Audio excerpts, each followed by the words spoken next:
and the money we have to deliver service to the community. Next slide, please.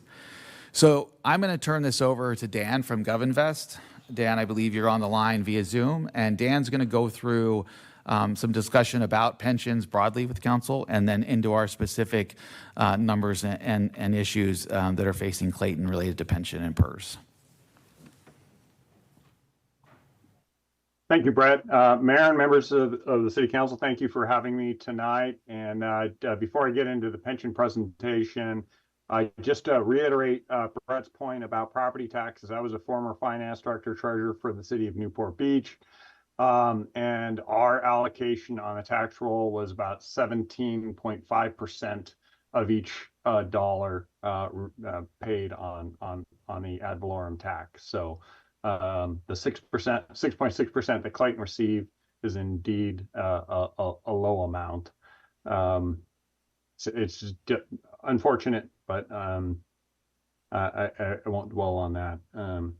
As we the board is aware, CalPERS does an experience study every 4 years to make sure that their assumptions. Next slide, please.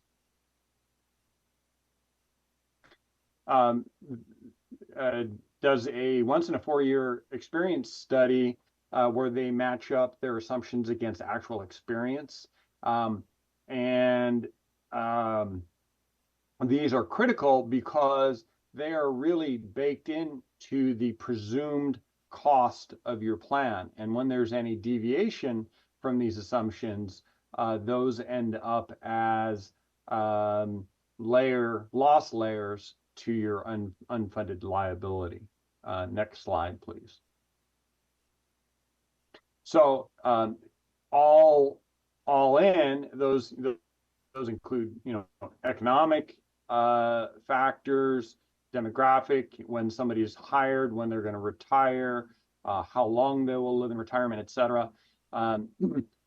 Those all go into the cost and affordability of the plan, but there is none that is more important than the long-term investment income assumption. And while there are employee and employer contributions, we will see on the next slide, they pale in comparison to investment returns. Keep in mind the power of compounding over a very long period of time. Here, we're just looking at an illustration of how compounding might work for a individual employee hired at age 25. Just assumed to retire at 55. You can see that represented in black are the sum total of the employee and employer normal contributions. And it is presumed that investment earnings would offset that promised benefit 50 to 60%. So when we do see volatility in the market, unfortunately, it's very painful for agencies because investment earnings represent such a significant portion of the overall cost and affordability. Next slide, please.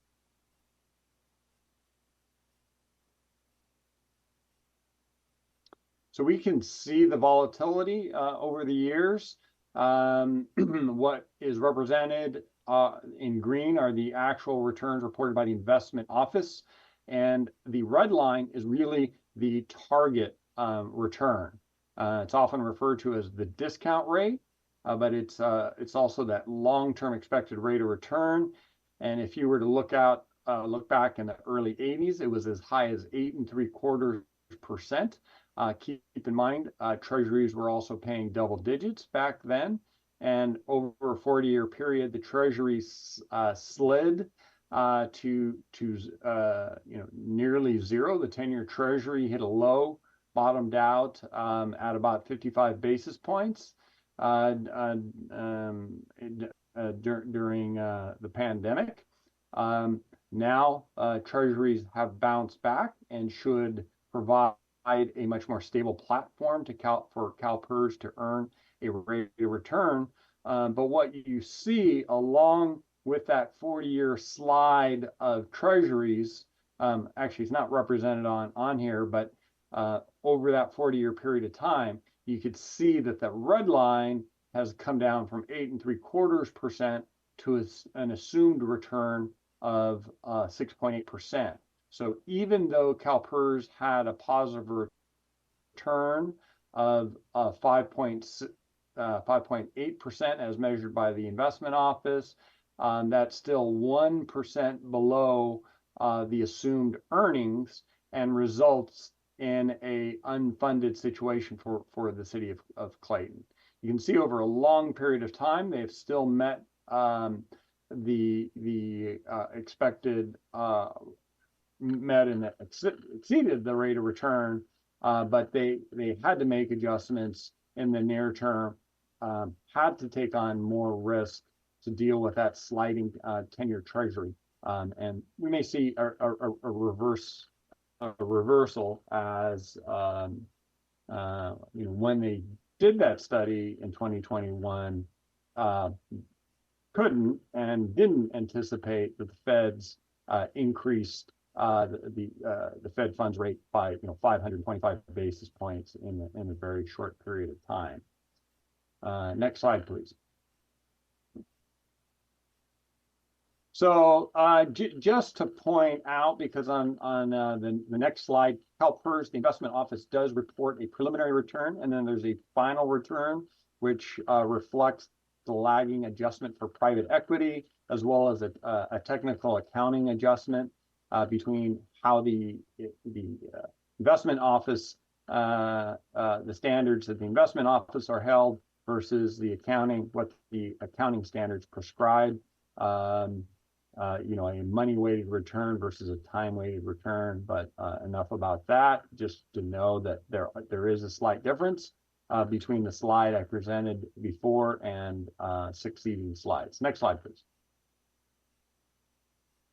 So we're going to go into how these impacted the city of Clayton. Next slide, please. And you can see on the bottom, I've reported the assumed investment return. So going from 7% through 21 and 6.8% in 22 and 23, and the actual returns that were reported.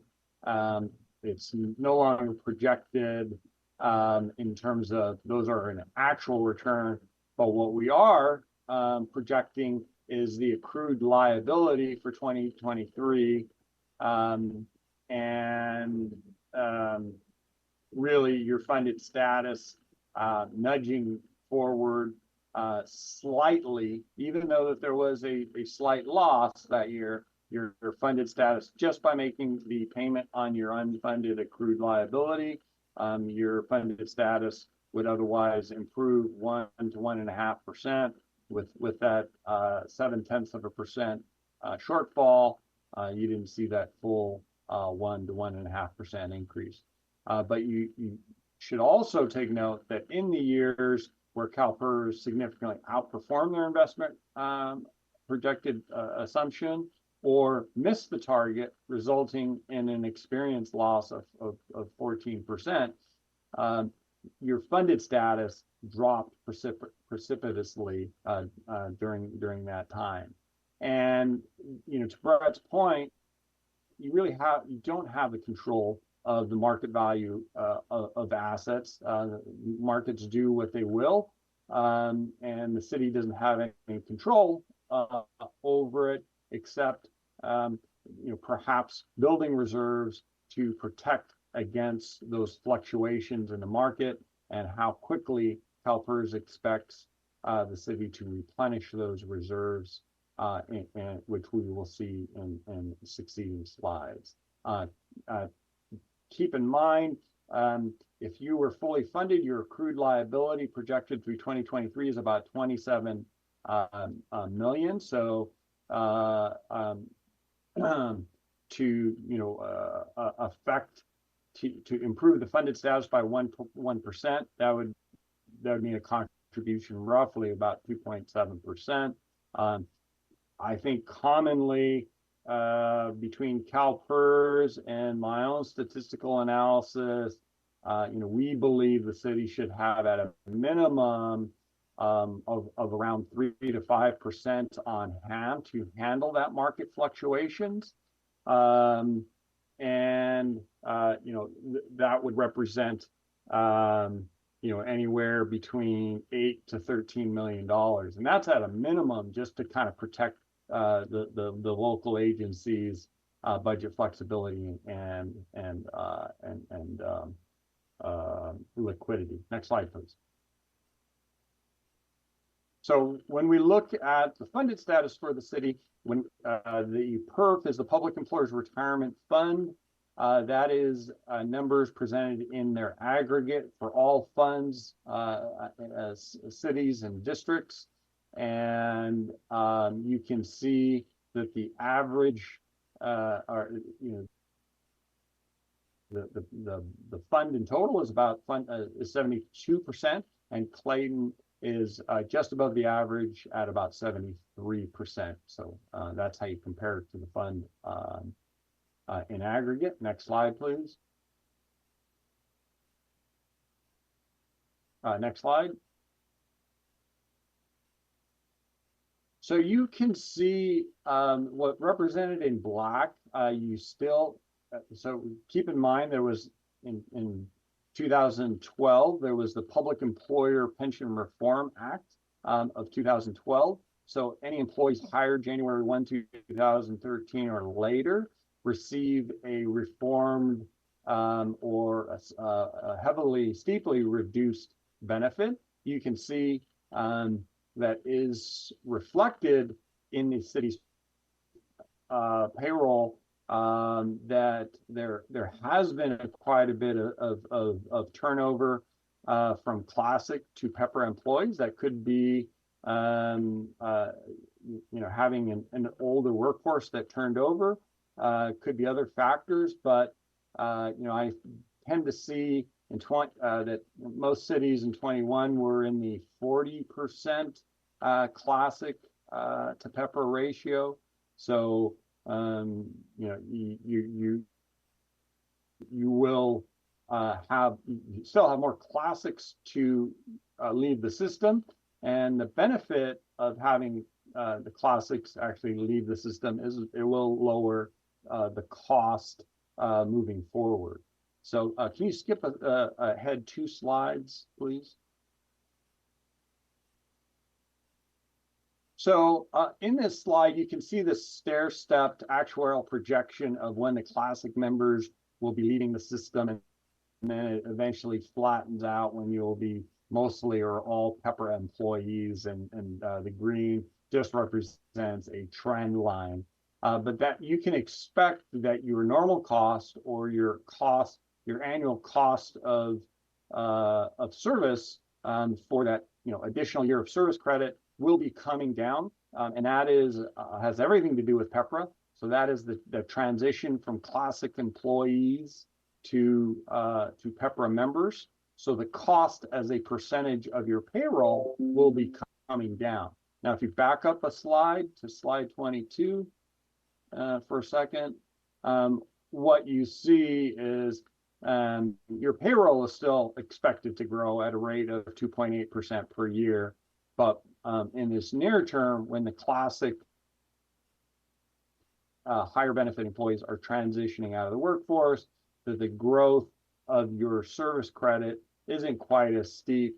But once the classics leave the system, then your normal cost or your service cost is essentially growing at the rate of payroll. That's all you're really seeing out there. Next slide, please. Next slide.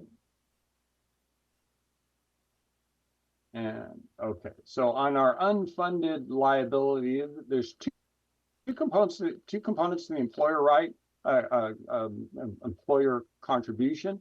The normal cost, that is if all assumptions are exactly met, and then there's the self-correcting component called the amortization of the unfunded accrued liability. Those loss layers are amortized over a 20-year period of time under their current amortization policy. And due to that, that significant loss, experience loss in 22, where they expected to earn 6.8, actually lost 7.5%. So an experience loss of 14%. And then on top of that, remember in 23, they didn't quite meet their expected return, so they fell a bit short. So you see in the green line a slight additional, it's essentially solidifying the course. And if Cal, this really between 22 and 23, your contribution rate through fiscal year 25, 26 is really set in stone by those expected or by those losses. But if CalPERS only earns no more, no less than 6.8% in the succeeding years, then you're looking at a potential increase from fiscal year ending 24 through where it peaks in 2032, 33, peaking above $800,000 and roughly a 91% increase over that period of time. That concludes my presentation. Unfortunately, that is obviously, I understand that is wet blanket type of news, but that's while we can, finance directors can hope for the best, we have to plan for the worst, and unfortunately, this is the picture, and this, not even the worst. So while the markets are doing well in the U.S., we have to keep in mind and consider that economies in other nations are already starting to fall into technical recessions, as well as the number of global conflicts that are out there. And we know that on any given day, any combination of those factors can roil the markets. Chairman Powell speaks to Congress tomorrow, and we saw some market jitters as well today, and there will likely be more tomorrow. But at this point, I'll turn it back over to Brett. Thank you for enduring a very dark and deep topic. And, No, appreciate thank you, Dan, as always. Sticking with me. Well, hang in there with us too, because at the end of the presentation, obviously, we'll open up questions to council, and they may have some related to the pension for you. Absolutely. If we go to the next slide. So we're pivoting from all kind of the general fund conversation to a little bit on the landscape maintenance district. And this was really done more for illustrative purposes in the sense of understanding that we can't forget about the LMD as we talk about the general fund. And what you see here under some very kind of basic broad assumptions is the LMD generally over a 5-year period has a structural imbalance as well. Not quite as significant, but there's reasons for that. And if we go to the next slide, please. So the assumption built in here is that we essentially are going to do an RFP that we believe could be $400,000. And we have had previous conversations with council about this. When we get that back, we're assuming it is that level. That would take care of all of the landscape from medians, right-of-ways, irrigation from the valve up, and essentially allow our crew, as we identified with our former interim CM doing the analysis for us, that we were about 4,000 or 5,000 hours a year light in staff hours. This would allow them to move away from this work consistently and into parks and facilities and creeks and other things that really don't have the ability to get to right now because of lack of staffing hours.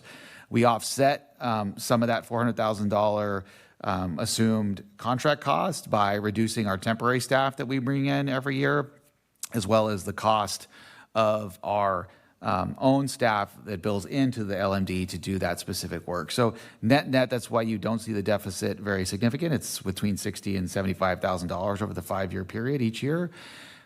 The other reason why it's low is that your Trails and Landscape Committee has been doing some really good preliminary work evaluating kind of what the next steps would be from their perspective on understanding what needs to be done to the trails throughout our community. And we've heard how amazing and important those are to our community members in a lot of the discussion on the 60th anniversary. And so they are going to eventually come back to council and request that essentially a trails assessment happen. And that would really allow us to understand not only the maintenance work that should be happening that isn't right now, maybe significantly throughout the trails, but capital needs that are required throughout the trails, as well as kind of working with the community and the TLC on prioritizing the trails into most priority to least priority.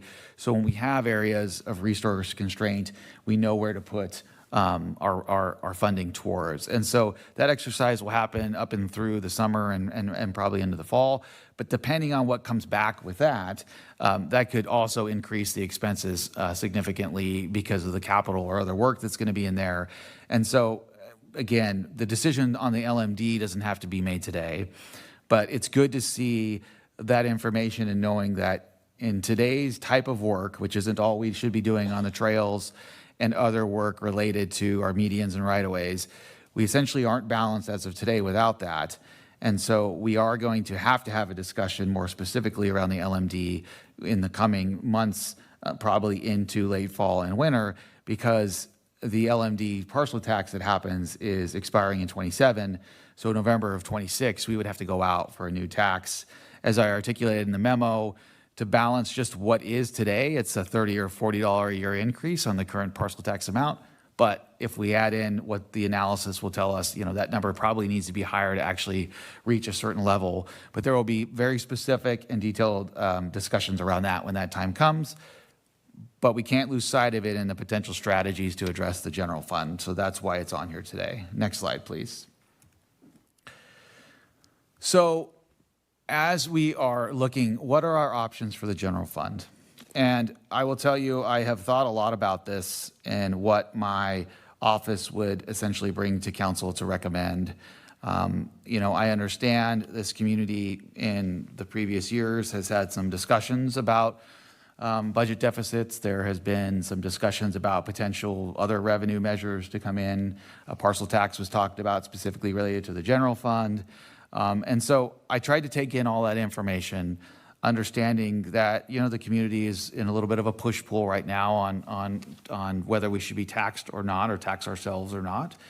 And came up with one option for council related to revenue measures, and then one option or process for council to go through related to austerity or service reductions if revenue is not desired to move forward with this evening.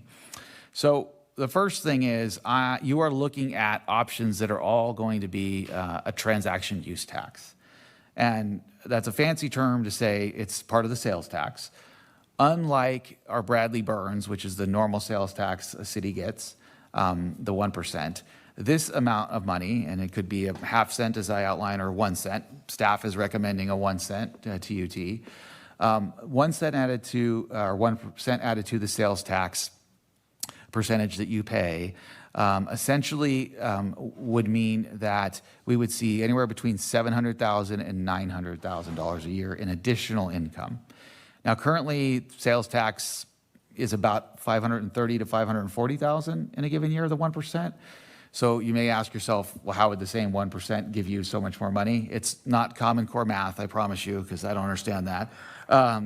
What it is with a TUT, a transaction use tax, when someone buys a car somewhere else, instead of the sales tax going in the general county pool and then being distributed to us, which we only get a very small proportion of that relative to our size. If you bought a car for $100,000 somewhere, this 1% that we're adding on the sales tax comes directly back to the city of Clayton. If you buy things that are essentially shipped to you instead of going into the pool, this part of the 1%, separate from the other 1%, goes directly to the city of Clayton. So when our sales tax consultant HDL did the analysis, this is the reason why it is so much more significantly greater than our normal sales tax. We have one of these in the city where I live, in Benicia, and it generates roughly about 120 to 130% of the Bradley Burns sales tax. And so this is a good tool, and the reason why staff is also recommending it today is because it's not just residents that have to pay it. Individuals that come in for our various events, individuals that come into our restaurants, as we talk about improving our parks and recreation to hold maybe more regional tournaments and things for the youth, all of those individuals that come into our community are going to help pay for some of these sales tax increases. And so it's a way to try to find a balance that homeowners are not the only ones paying. So again, renters who are here renting property but pay would also help, whereas a parcel tax is valuable in its own way, but it only impacts homeowners. And so it's a very specific way of addressing it. This is a more broad way of addressing it, so all people enjoying Clayton are participating in increasing our revenue to be able to balance our service delivery. Next slide, please. So what you'll see on the next slide,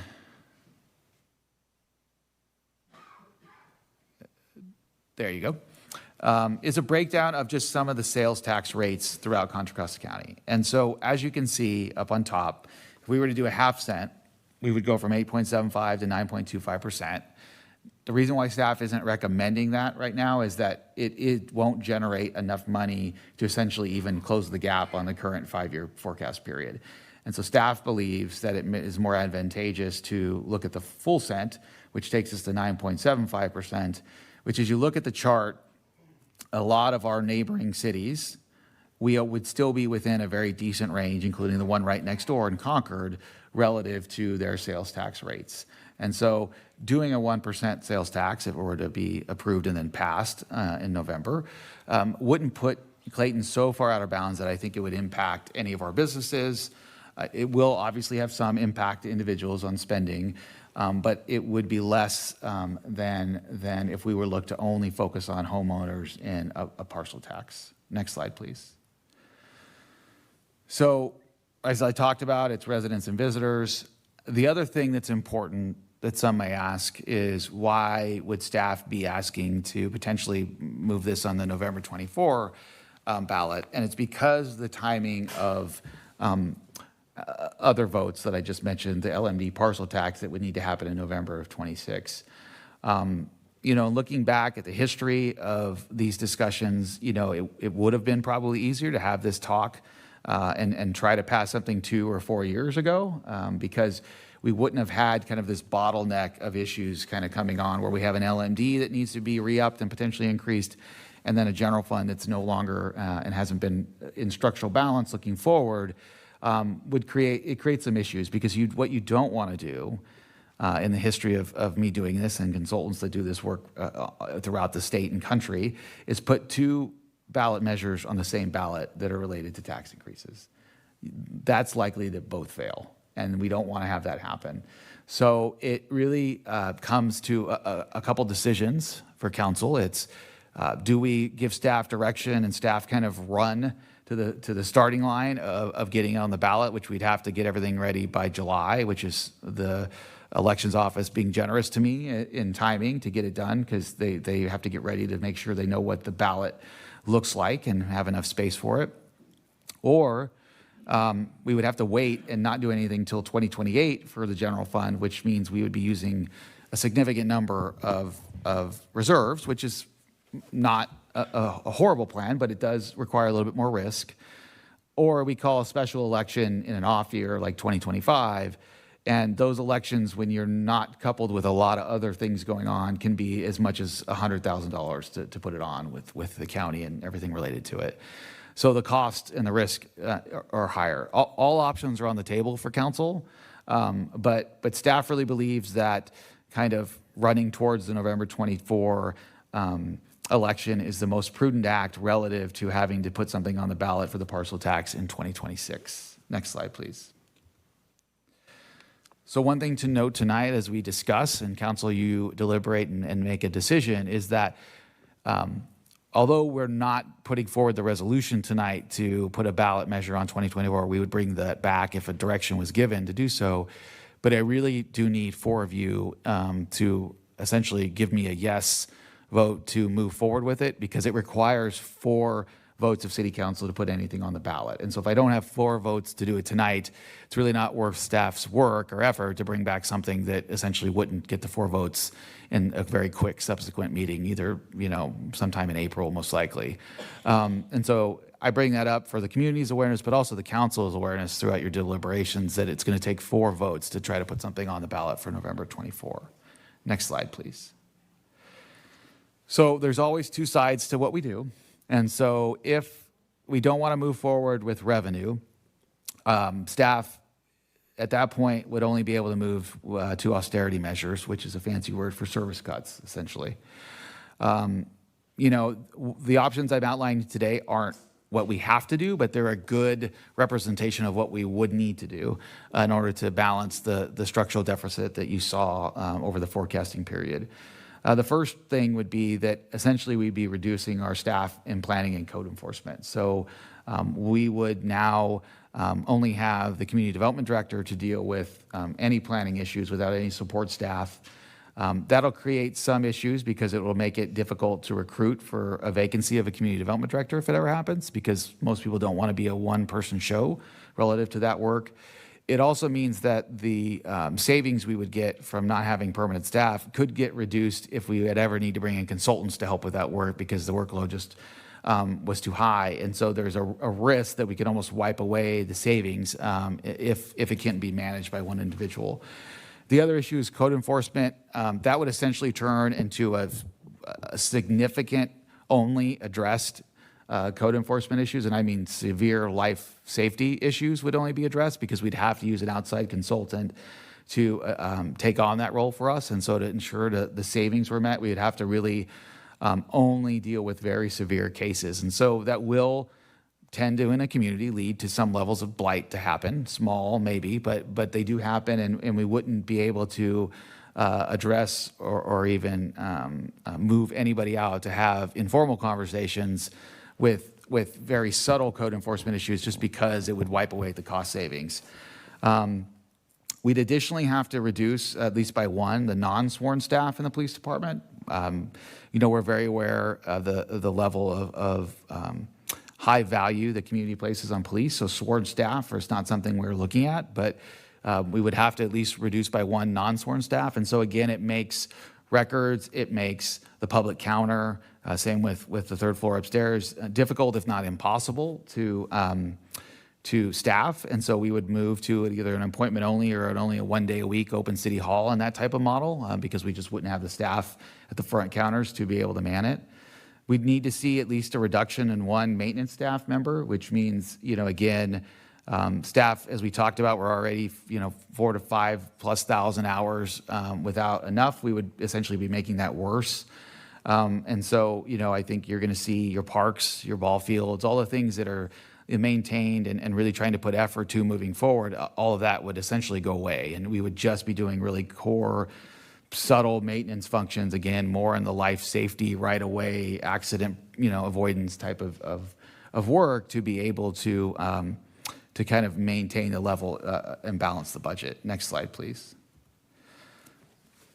Your staff training is an easy thing to remove, but it's a difficult impact to the workforce. And so essentially, if it's not a legally required certification, it wouldn't happen. That's difficult when you talk about recruiting and retaining staff, developing a culture and a workforce. It starts to really impede the ability to do that over time. And so as difficult as that is, it is a $30,000 to $40,000 a year expense citywide that could be removed and would help, again, balance the budget.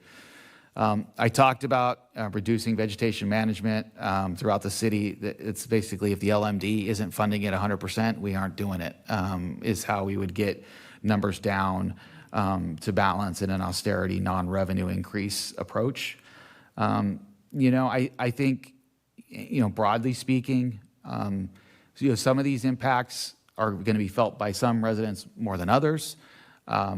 Some impacts may not, if you don't come into City Hall, impact you too much. But when we start talking about the physical plant of the community, as one of council's goals was to maintain kind of the aesthetic of the city, that's going to get increasingly difficult to do with austerity measures. When we talk about, infrastructure and ADA and roads work and all of those things long term, you'll see in the fund balance portion of the conversation, you'll have money to do it initially, but once we run out of that, funding it in the future is going to be next to impossible.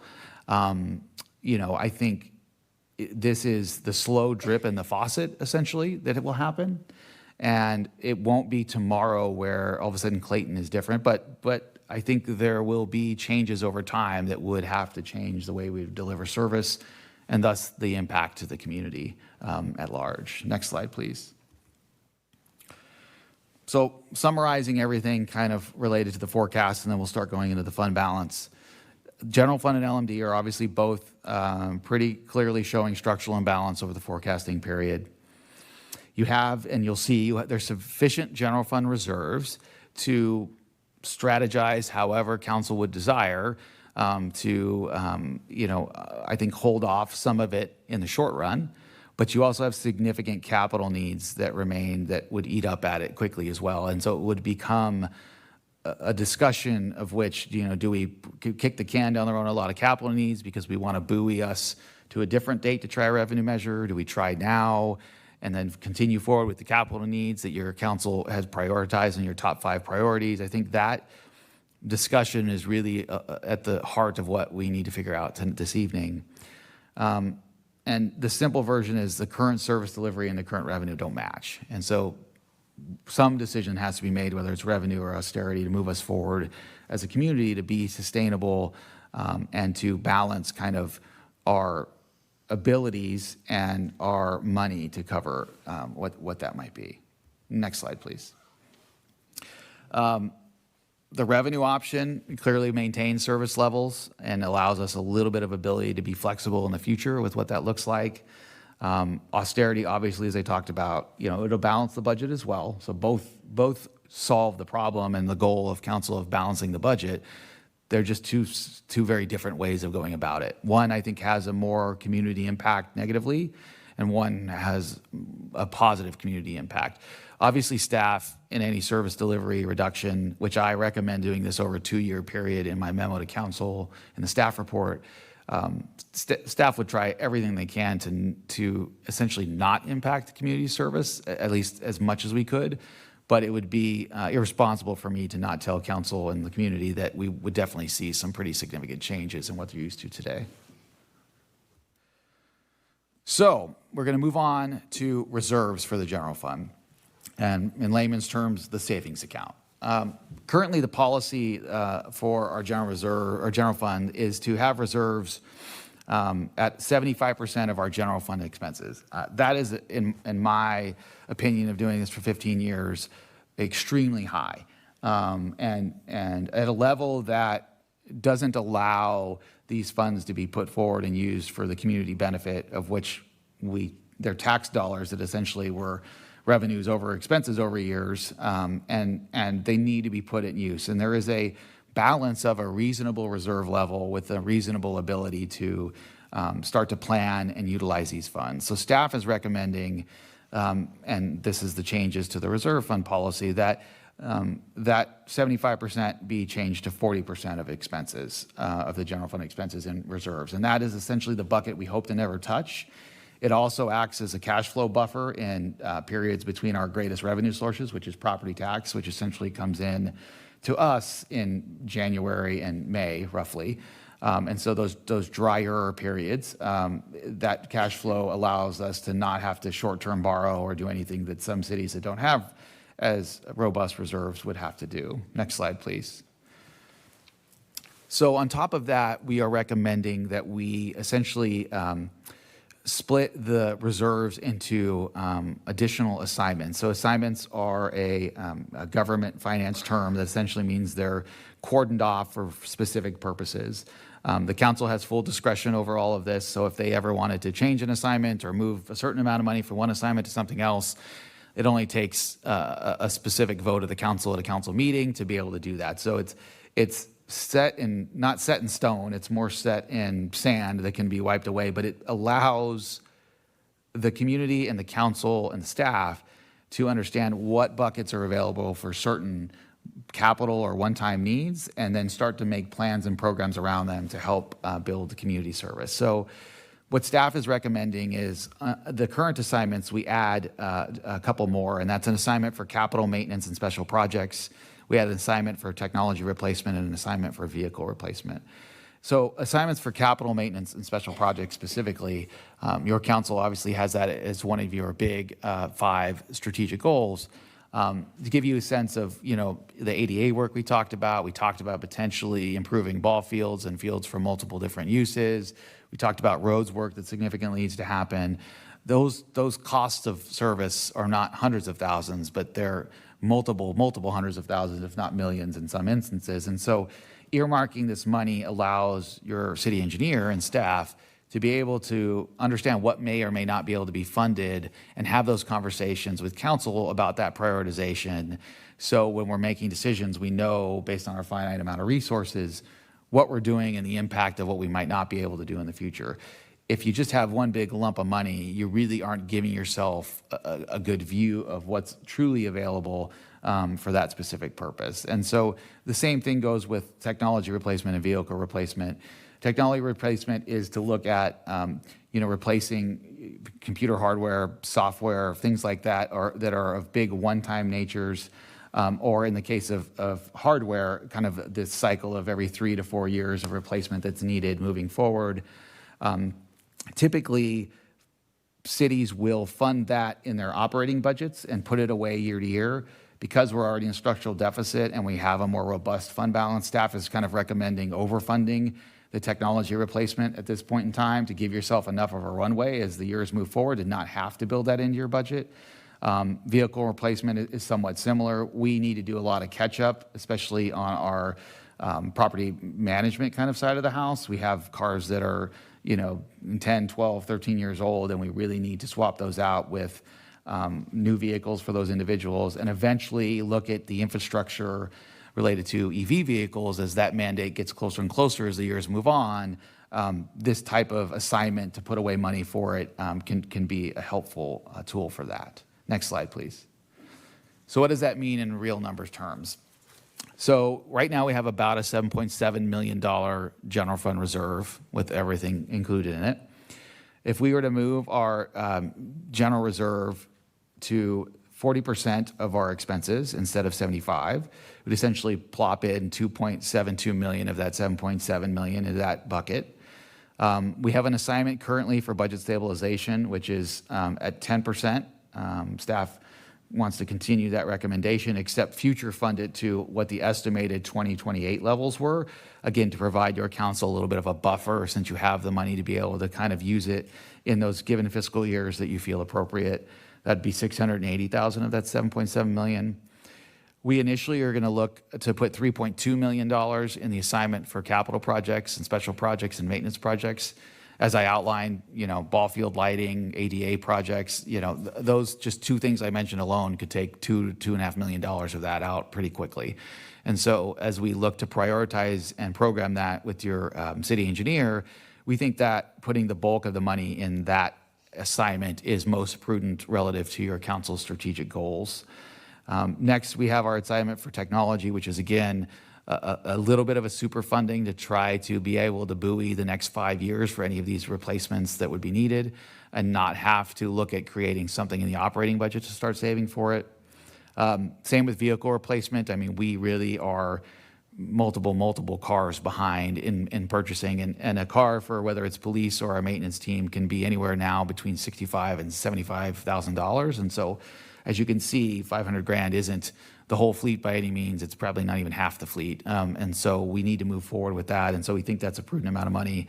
And as Dan talked about, pension continues to be a need where we should probably end up with, 5% of our UAL would be closer to $1 million.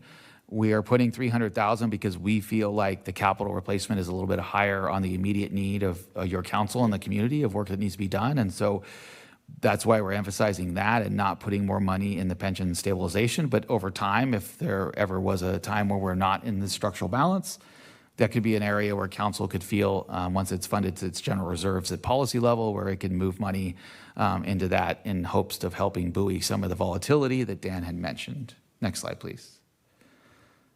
And so what are we asking today broadly over everything? Well, one, it's to provide the direction we talked about on whether council would like us to move forward with the revenue measure or austerity measures. It will be important to get, I think, a roll call vote on that one way or the other to know if we have 4 votes relative to a revenue measure. We're asking that you approve the revised general fund reserve policy that was in your staff agenda.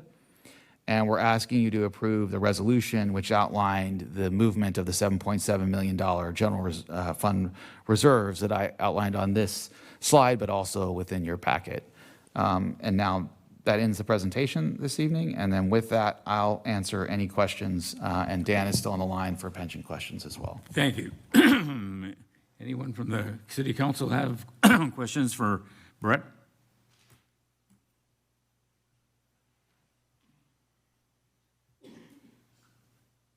Nobody? I have a few questions. Just some general questions. On the PERS side, is pension de-risking an available strategy for CalPERS? I'm not aware if it is or not. Dan, do you want to take it? I mean, maybe talk about the section 115 as a way to do that, but why don't you go into that a little bit, Dan? Let me clarify just a moment. For de-risking, I'm talking about essentially removing risk from our portion by buying people out of the pension. You can do that in the private sector. I just don't know if that's available in CalPERS. So short answer is no. I think because of the way the system's set up, you can do things like create a Section 115 trust that invests separate from CalPERS that essentially allows you to control your investments more directly and not be just in CalPERS' wake of what they want to do. And that funds then can be used to either pay down tiers if it's big enough in some instances or create even more significant smoothing, as Dan mentioned, when those volatility times come up. But they're individually, person by person, you can't pay things down. You can look at big tiers of classes to pay down, but we wouldn't, at this point, would be nowhere near what the cost of doing that would require. Okay, thank you.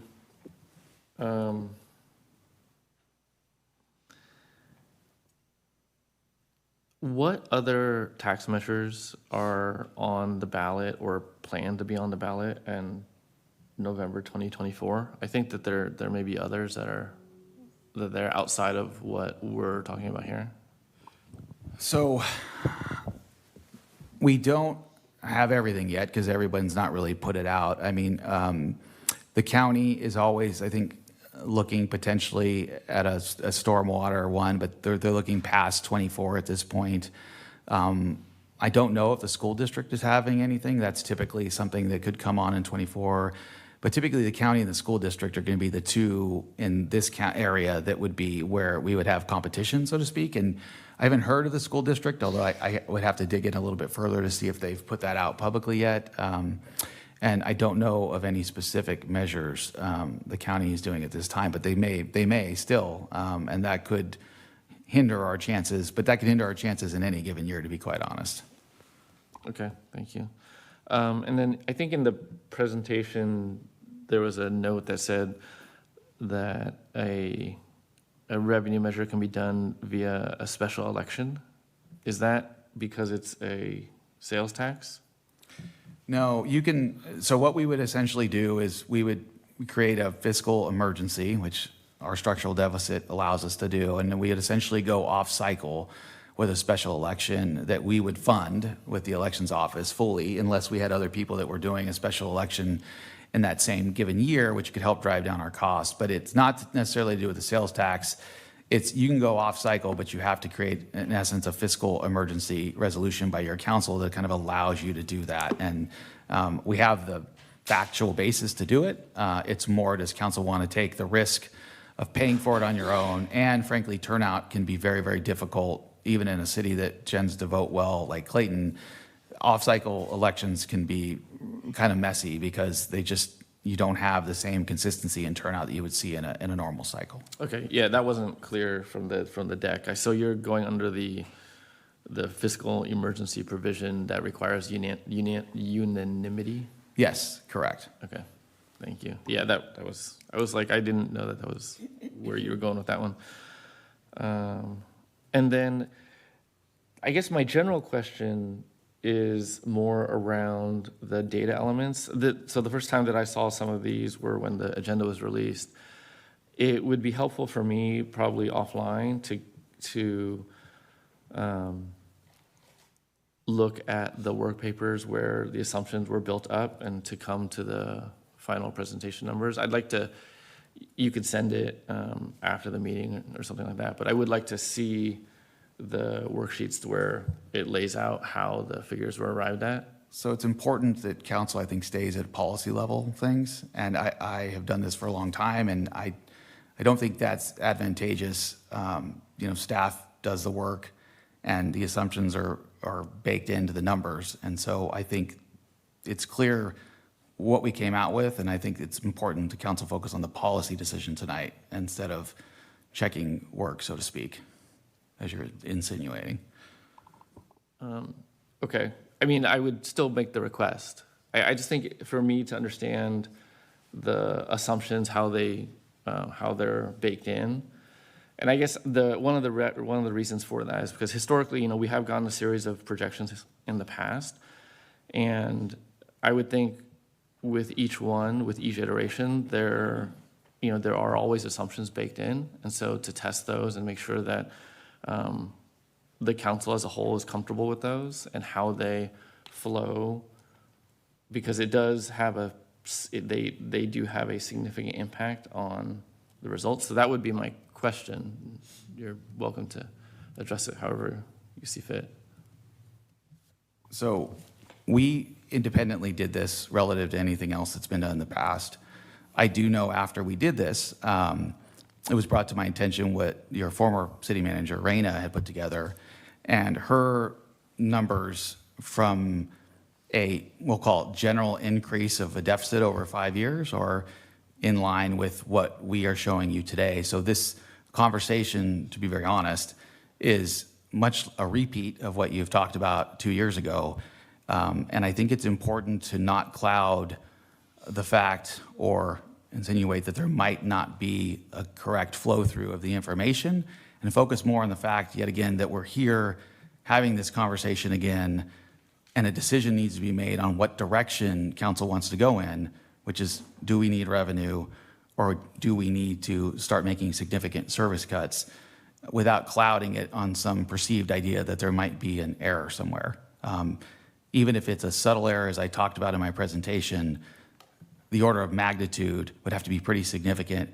And because your former city manager articulated very much of the same pattern of path that is showing here today, and we did that independent of each other, I am very confident in what we're presenting today. I think it's important for council to understand that, know that, and make the decisions this evening on the direction we need to take, more than, again, checking work. I don't see the value in that, to be quite honest. Okay, that's all my questions.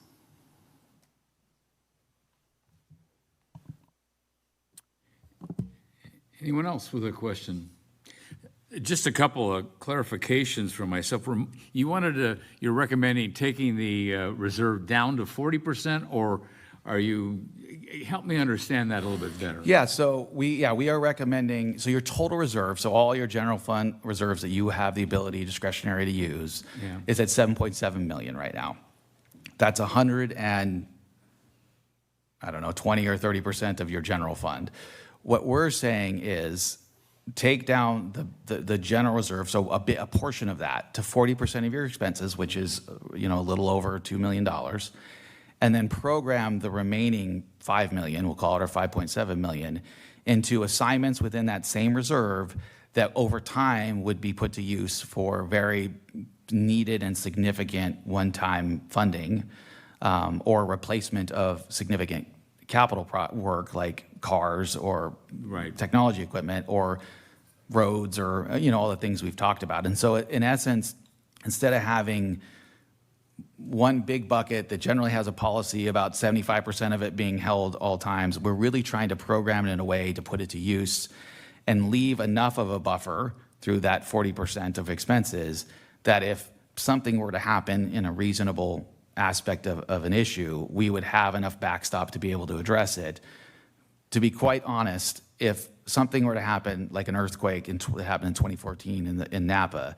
and it made us ill-usable of a used City Hall, $7 million is going to begin to start to deal with that issue. We're going to FEMA, and it's a big old process. And yes, you have to front money, but there are ways to do that in government if you didn't have it. I mean, I think we're protecting for a thing that we cannot solve even with $7 million. And so staff's recommendation is create a policy that's more in line with our normal standards in government, and 40 is even a little high for that, but create that protection and then use the rest of it over time with that it's programmed by your staff to make significant impacts to the community that meet a lot of your strategic goals that you outlined through this process. Does that answer your question, Mayor? Yeah. Okay. Right now, you say it's at $7+ million, but that includes ARPA money as well, correct? Correct. Yeah, that's part of And- your and- general fund reserve. Okay, and when you say taking it down to 40%, what would that ultimately remain, how much would remain in the general fund? So all of it would remain in the general fund. So this, I understand that, but if you took it down to 40%, wouldn't you use that money to fund whatever needed to be funded minus a ballot measure in November? so you would still have all 7.7 million in the general fund, Yeah. except one portion of it would be in something we outlined in the report as a general reserve. So your big bucket, the 40%. The rest would be in like your capital maintenance reserve, your technology reserve, your pension reserve, and your vehicle replacement reserve. Those are still in the general fund. So if your council in a given meeting months or years from now still had money in there and wanted to use it for something else, you have the discretion to do that and change it. But what it allows us to do, if council agrees, is say, okay, your current city engineer, Larry, you have $3-point-something million to start to program and know it will be funded related to the capital work. So as we develop kind of that capital program and talk with council about it, if we want to move forward with lighting in a field, for an example, and that's $1 million, you know that's part of that program and we have the ability to fund it. If we want to do ADA from a certain spot all the way to downtown, and that's $750,000, you'll know you'll have the ability to fund it. It provides a sense of dedicated funding for a specific purpose that then allows staff to kind of prioritize more specifically, that allows us to then kind of meet your strategic goals, one of which, of the 5, remember, is all of the infrastructure work we're talking about here. And so it doesn't take it away. It just simply leaves it in the general fund, but gives it a priority use for something over time. Okay. It won't happen immediately, but over months and years, you'll start using the reserve, always maintaining that 40% level, so you'll never dip below it as part of your policy unless you had some severe emergency. But you would maintain that as kind of your base lowest level, knowing that you're going to start putting to use the capital money in the future. Thank you. Any other questions from Well, council? no, Brett and I had a great meeting today, and I asked him, I have 3 pages of questions that I asked him earlier today, but an average reserve fund in a municipality is about 20 to 30? 30, yeah, 20 if you're real aggressive. 30 is probably what I see and have used a lot in agencies.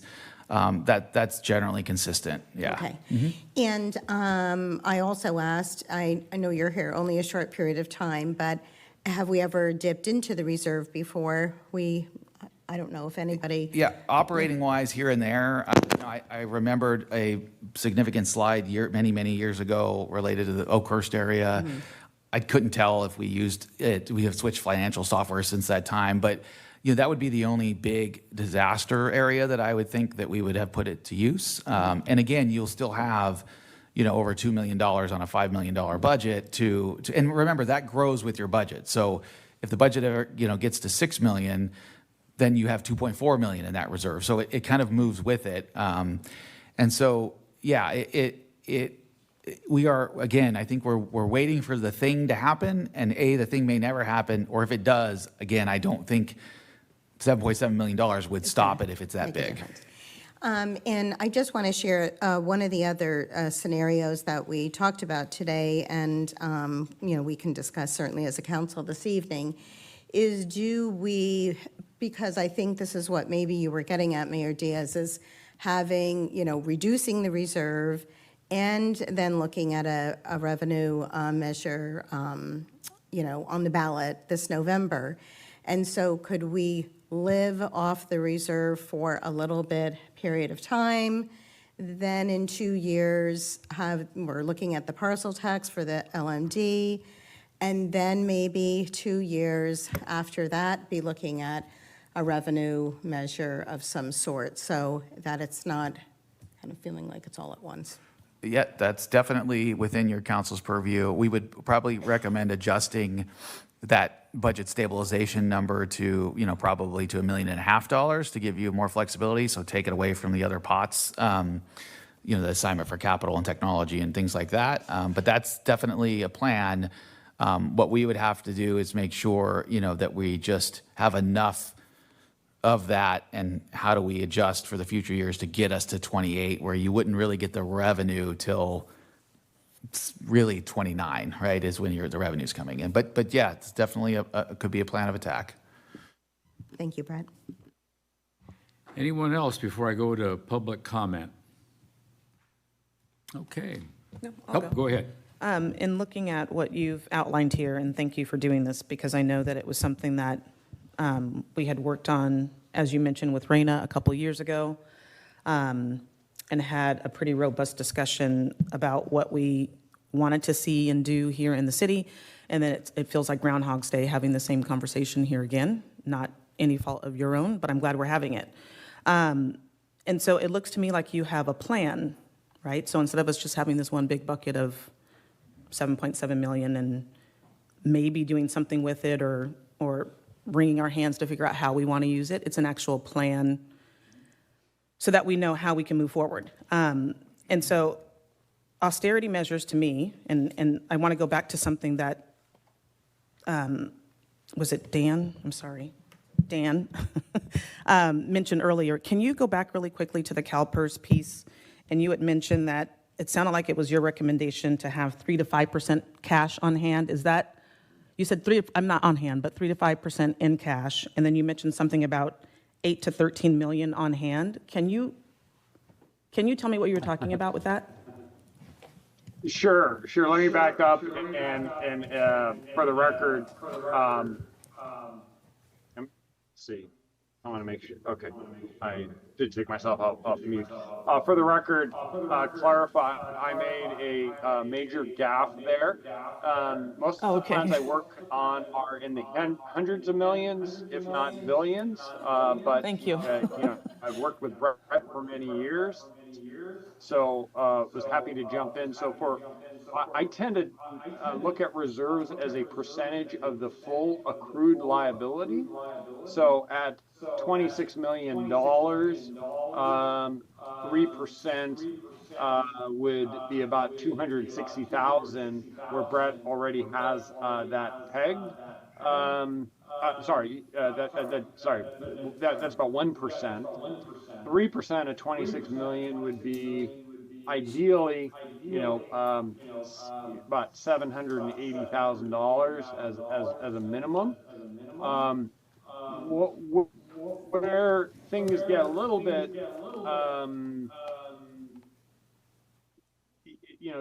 cities have to consider is when you set aside discrete individual reserves, you recognize that all of those things aren't likely to happen all at once. So, while Brad has identified 300,000 to handle PERS, you also have a budget stabilization reserve.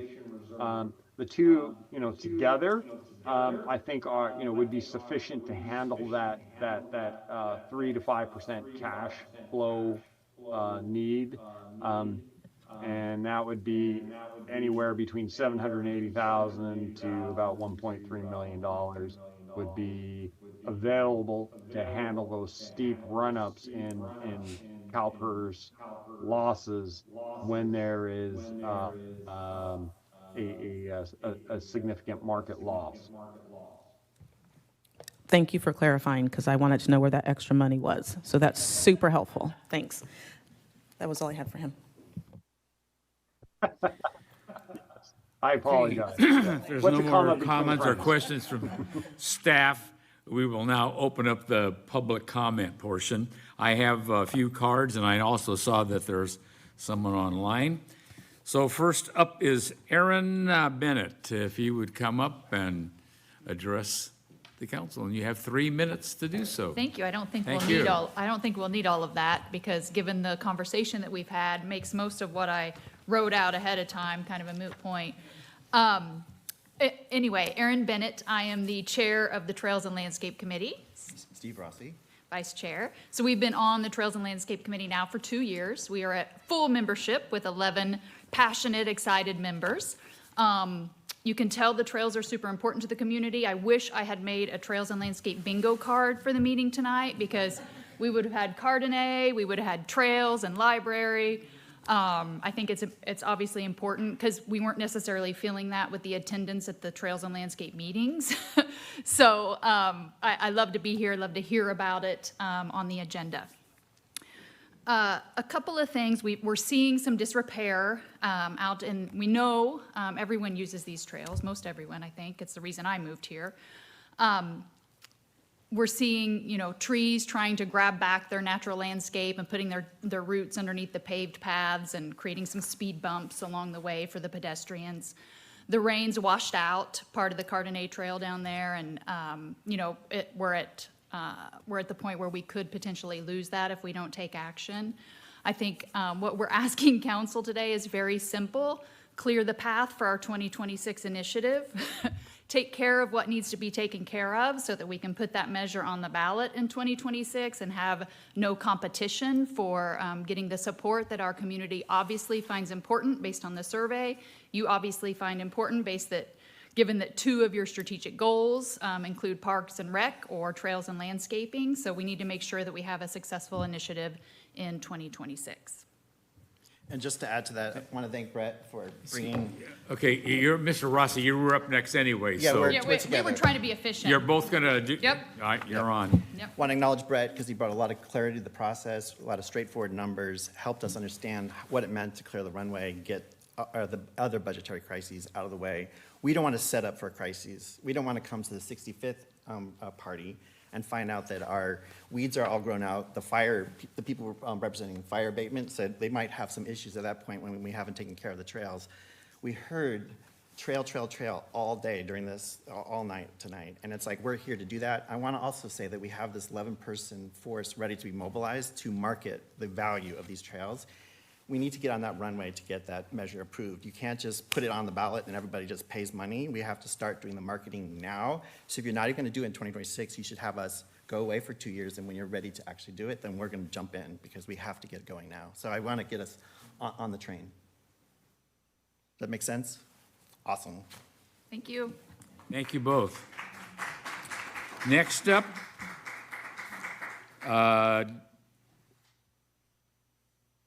Doug Rogers.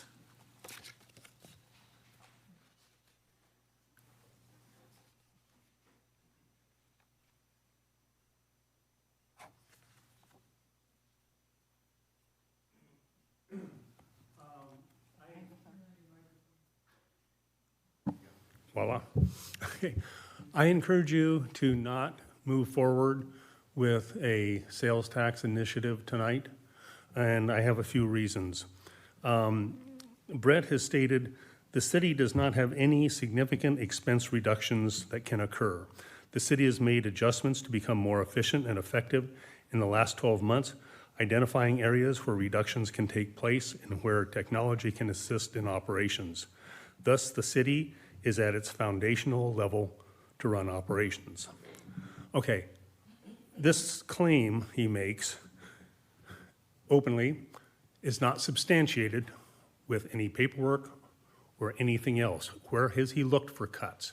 Where has he looked for waste? That's what I'd like to see. If we look at waste, let's talk about the city engineer's budget, okay? El Molino and Chardonnay Circle were surfaced. Okay, the Bay City's rep came out and said it needs to be scraped off and reapplied. That's what the rep said. What did we do? We paid Bay City so they could pay PCP. Okay, that was a waste of, who knows, tens or however many thousands of dollars.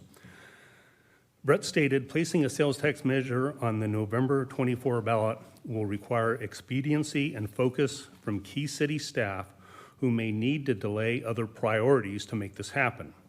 Additionally, staff would need to come back to the city council quickly, identifying the assistance that would be required, including the funding for the education campaign and other related functions for the ballot measure process. When discussing a parking permit program, Brett stated, "Can't do it on our own. Consultants are necessary, penny wise and pound foolish not to spend $75,000 to $100,000 on it." Okay? So I would like to know what is planned on being spent, identifying the assistance that would be required. Okay, once again, consultants. And if you'd spend $75,000 to $100,000 on a parking permit program, how much is he going to spend on the education campaign and other related functions for the ballot measure process? These are big questions. Will we spend more on promoting tax increases than the deficit over the next 2 to 3 years? That's a realistic question. We can easily do it, especially when we have $100,000. Once again, I urge you to vote no on this and not move it forward. For example, how much did we just spend for the guy up there? Thank you very much. Ed Miller.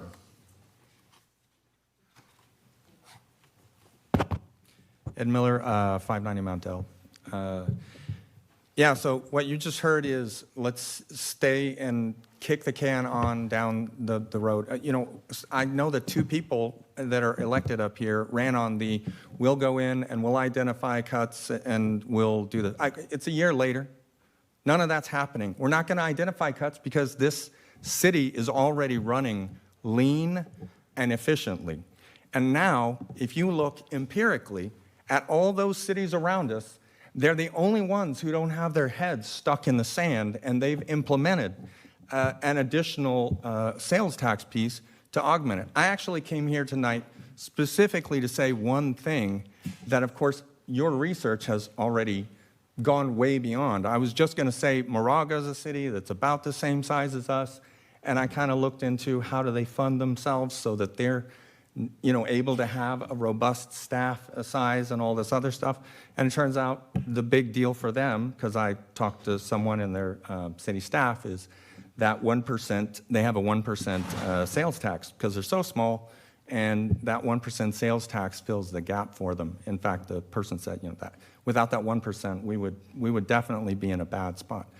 But here, you've actually done exactly all the background. You've actually looked around the area. You've looked at how other municipalities have successfully solved the problem that this state has kind of foisted on us by increasing all of these different things that they want us to do without then sending money down the pike for us to do those things. So I encourage the council to not kick the can down the road, get this thing moving in high gear.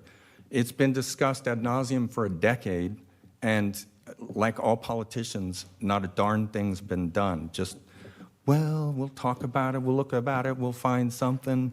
Nothing's been found in 10 years. Get off your duffs, fund it.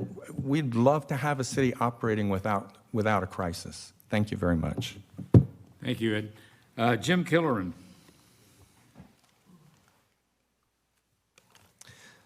So it was very interesting hearing all the comments, and I had intended to speak about something else tonight about the budget, but I'm going to just narrow it down.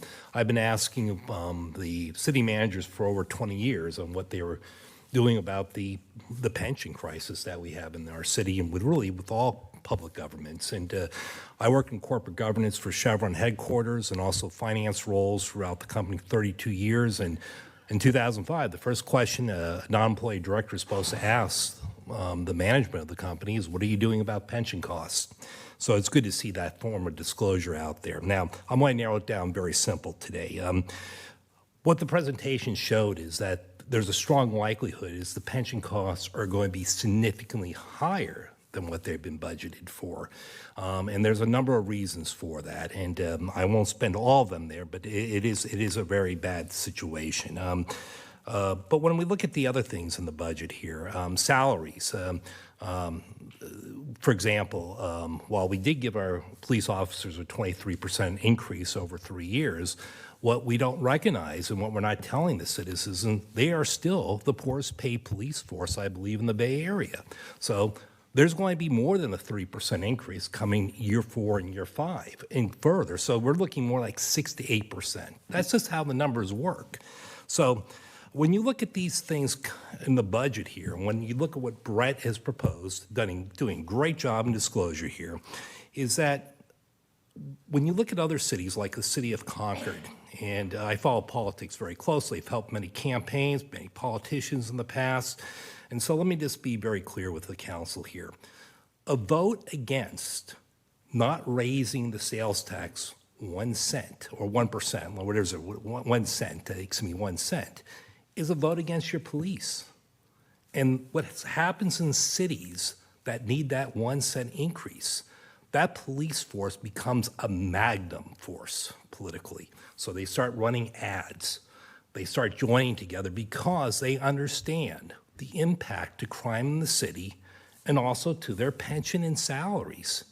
It's just the way it's survival. And so what they are going to have to do is they're going to have to get very politically active because there will be no money if you decide not to act. So again, you vote no today or in the future, you got to understand that's a no vote against the police because our city doesn't have the money. Now, I want to address in the final 26 seconds what some people said about Raina and Brett.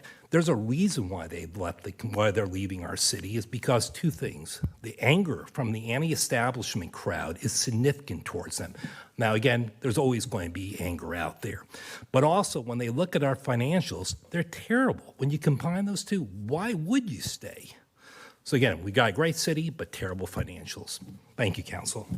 Thank you, Mr. Killen. I have no more cards on file. Does anybody else here in Hoyer Hall wish to address the council on this item? No? Oh, come forward, please. State your name. Thank you. It's Ben Grover. Yeah, wasn't planning on talking again, but I think the one thing that I think about a lot with our city, one of the reasons I moved here is how beautiful it is and all the trail work that Aaron and Steve talked about. The low-hanging fruit to me beyond the sales tax would obviously, yes, I support. I think that should move forward. The open lots that we have in our downtown are a ripe opportunity to build that doesn't require a lot of output from the city, right? Housing in a center of the town would be incredibly valuable to the revenue that the city brings in, the businesses that everyone talks about wanting. We want bakeries, we want more cafes, we want all of these things. There's not enough foot traffic in our downtown to support these businesses. We have the established ones that do fine, but new ones come in and they can't sustain themselves. There's a lot of things that can be done to incentivize developers. Small developers would be ideal. Fill in some of these just empty lots that just sit and do nothing for our city. Overabundance of parking, could go on and on about this. But anyway, support sales tax increase and would love to see our downtown improved. Thanks. Thank you. Anyone else here in Hoyer Hall that would like to address? And I wanted to pull a Frank, and we came in at the last minute. right up and Hi, everybody. what an entrance! What an entrance! Where are the black gloves? Hi, everybody. I've lived here for 20 years. I live in Dana Hills, and I think it would really be a disservice to our town, our residents, our people, not to vote for the penny. I mean, really, when it comes down to it, it's going to cost each household not very much. You'd spend the same if you go to Concord if we raised it to the $9.75. I have thought for a long time that we have not taken care of this city. The carpet in this room is horrible. There are so many things that can be done. Kim, you ran on the no weed thing. So if you don't vote for the penny, we're going to go backwards instead of forwards. Wouldn't it be great not to have the chaos associated with not having enough money for things? You know, the survey, getting the parks, getting the ball fields. We're not going to be able to do that. If the penny doesn't go through, we're not going to be able to do that. So I really, really just implore you guys to please vote for the penny. It's not a lot. It's not going to really financially impact our households at our level. So please, do the right thing, vote for the penny. Thank you. And would you fill out a card and give it to the city clerk, please? Thank you. Yes. I'm Lauren Kindorf, and short and simple, I support Brett's proposal, and again, not kicking the can down the road. We've been talking about this for years, and it's time. So please be reasonable and do what needs to be done. Thank you. Thank you. Anyone else that here in Hoyer Hall that would like to address the council on this matter? Yes, come forward, please. I'll get you a card, too. Thank you. Hi, Mike Wells. It's a no-brainer. We need the increase in the sales tax. I think it's been presented very well tonight. Just vote for it. Let's move forward. Thank you. Anyone else? All right. Oh, one more. Please fill out a card too when you finished here. We want to memorialize your words. Kevin McFarland, my wife Mary and I live at 331 Mount Washington. Just wanted to add our voices to the chorus of people saying, yes, please get something done. Don't keep kicking the can down the road. Please, council, vote for the 1% increase. Thank you. Thank you. And I thought I saw former Mayor Pete Lawrence coming forward. Please. Thank you. It's good to see you guys are doing power and nobody's shooing shoes at you or anything. That's really great. Kim gave me a phone and said what it was when I came out, from Berkeley, and I was 9 years old, and city sitter there. I could get on the whole bus and go back and forth. Anyway, it was a great ride here, and since now that I'm it's about 79 in a couple of months, so that's 60 or whatever I think it is, 69. But anyway, that's why I was here, and I wanted to compliment staff and everything, and there's things coming, all the people turn up and turning what they can turn with, and Kim got me on this beer here. She make it admitted like I was really gonna say something, but I'm sure you all got all in and being in, and you're doing a great job. Thank you, Pete. Anyone else before I go to the Zoom calls? No one else. Okay. Miss City Clerk. Yes, Betty Tillman, your microphone is available.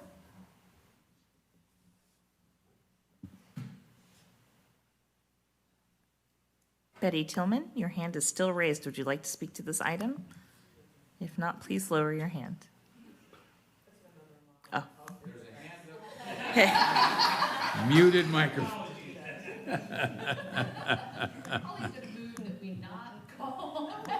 Okay. They've lowered their hand, ma'am. Okay, there's a hand up, now she pulled it down. Okay, so there's no more online, is that correct? That is correct. Thank you. All right, I'm going to close public comment on this matter and bring it back up to the council for further discussion and action.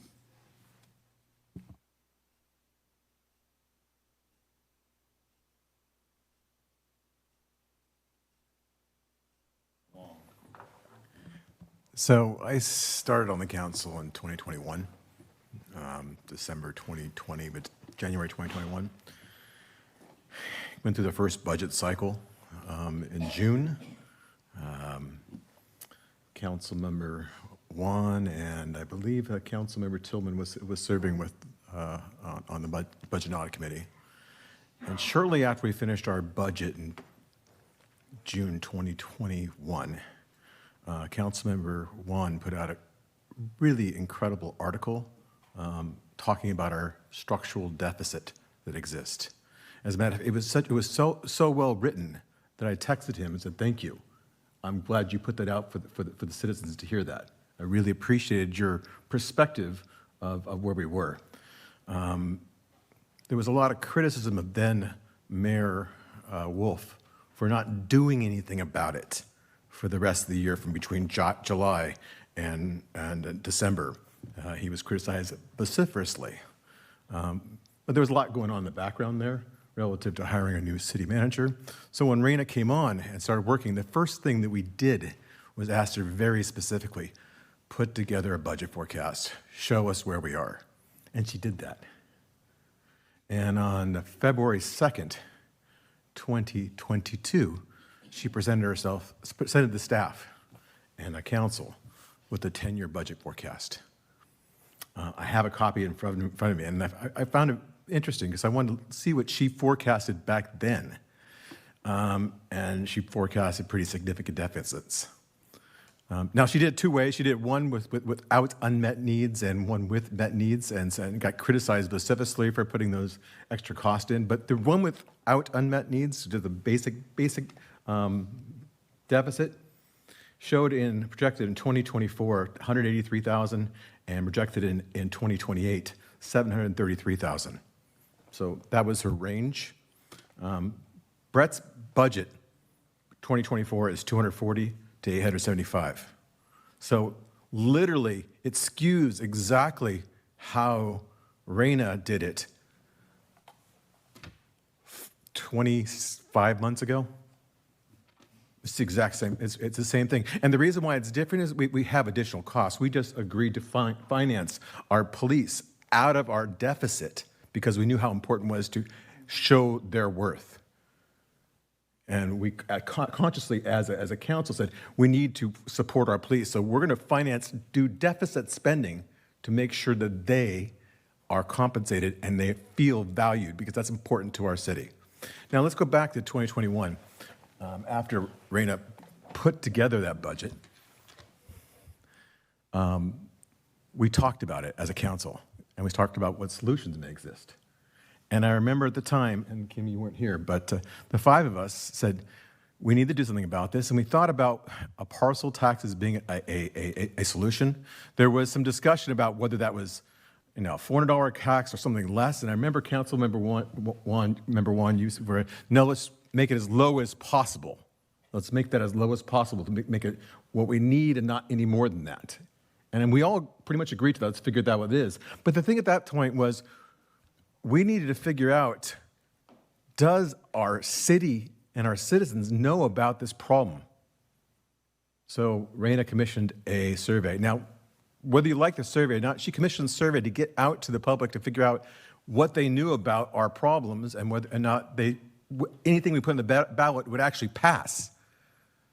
And what we found from that survey is that our citizens didn't know a dang thing about it. And if we put anything on the ballot, it wasn't going to pass. So I said, okay, well, that just answers it. It skewered the whole thing right there. So as a council, knowing that this new knowledge, what were we going to do next? And as mayor, I said, what can we do with this? I suggested that we put together a financial advisory committee. And the reason why I did that is because the feedback we got back from the citizens at that time was they didn't trust the council. So the idea was to put together a trusted advisory committee with people who had a financial experience to actually communicate with the citizens. And that never happened. And this whole concept of we have a problem, the citizens need to know about this, just withered in the vine quickly, and we haven't done anything since. So this idea of Groundhog's Day, which you spoke about, Councilmember Tillman, is like, yeah, we've been here.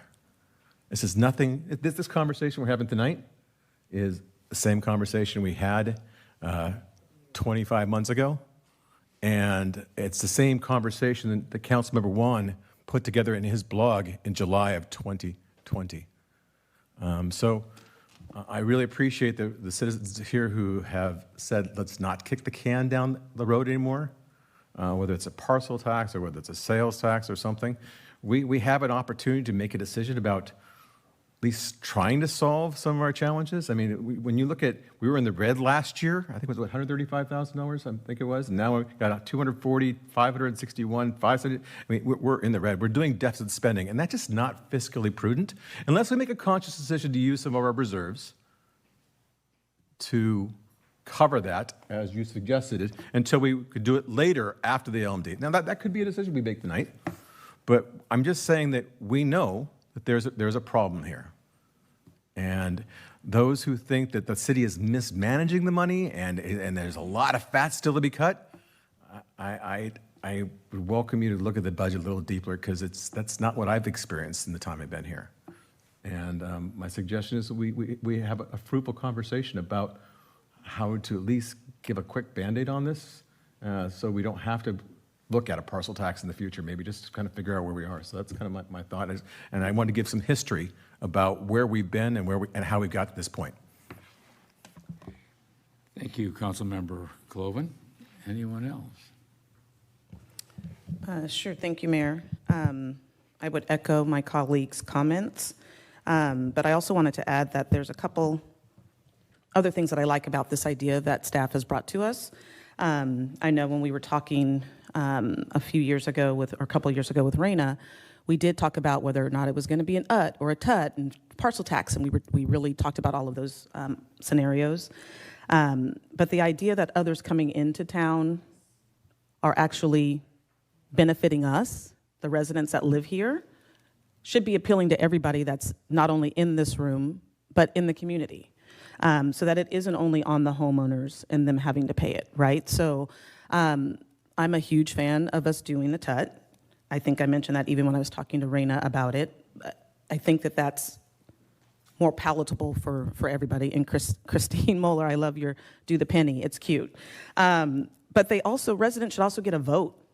There is zero reason why we should be handcuffing or deciding for 11,000 residents that they don't get a voice. We got to hear from several of you here in the room in support of it. We also heard from several of you a few years ago who did not like the idea of us doing a parcel tax. So it isn't that we're not listening or we're not doing our homework and due diligence. The goal is to inform the community, elicit their feedback, but then also make the best decision for them. But they also should have a voice in it themselves and put it on the ballot and let them vote. I know that in prior conversations that we had with former staff that had been here for a while, they said, well, depending on which district it was, it's never going to pass. Residents didn't want to do it 10 years ago, 20 years ago, et cetera. But there's constant turnover in town. There has been an influx of new residents that live here, and I think that it's time for us to give them their say. I also like that my Trails and Landscape Committee contingent came today and shared with all of you that we have to take that to the ballot to the residents in 2027. It will sunset, which means there will be no more landscape maintenance district. It will end. So either the city is going to absorb that cost, and you just saw what the projections were from our city manager. Either we need to have a plan and have a bucket for that, that's going to pay for it, or we need to let the residents know we need you to add another $30 or whatever the amount is so that we can continue to take care of our trails, continue to take care of the landscaping.